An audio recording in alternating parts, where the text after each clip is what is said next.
Saudara, setelah terperosok tajam pada perdagangan kemarin, hari ini indeks harga saham gabungan ditutup menguat 0,98% pada penutupan perdagangan sesi 1 di Bursa Efek Indonesia.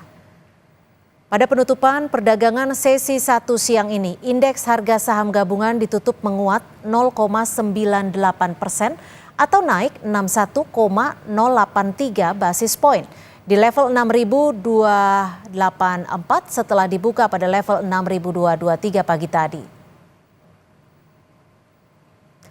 Dari perdagangan saham hari ini tercatat sebanyak 336 saham menguat, 224 saham melemah dan sisanya stagnan. Adapun saham Bank BCA, BRI dan Mandiri menjadi 3 saham dengan jumlah nilai transaksi terbesar.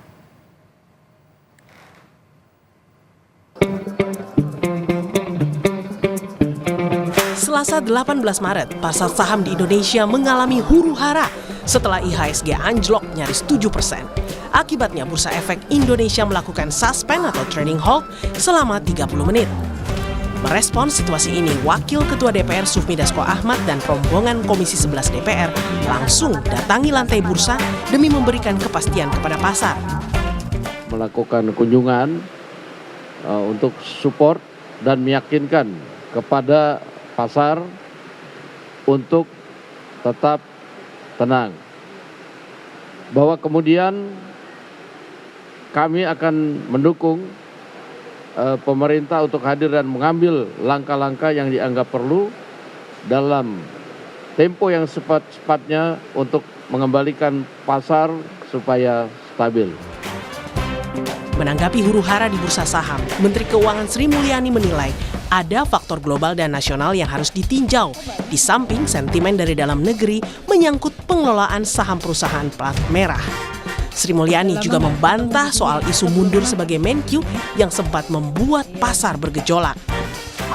Untuk isu spesifik di dalam negeri yang kita kolek berdasarkan beberapa pernyataan terkait pergerakan dari perusahaan-perusahaan, terutama mungkin yang dikaitkan dengan BUMN, kita pastikan ya untuk BUMN terus dijaga dan dikelola secara baik. Saya juga menegaskan banyak yang berumor mengenai posisi saya. Sampai sekarang saya tetap fokus menjalankan tugas negara, kepercayaan Presiden untuk mengelola APBN dan keuangan negara secara profesional. Anjloknya indeks harga saham gabungan dalam perdagangan sesi pertama Selasa 18 Maret tidak bisa dianggap remeh karena besarnya dana asing investor yang keluar dari pasar saham Indonesia bisa memberi tekanan besar pada nilai tukar rupiah dan berimbas ke semua sektor.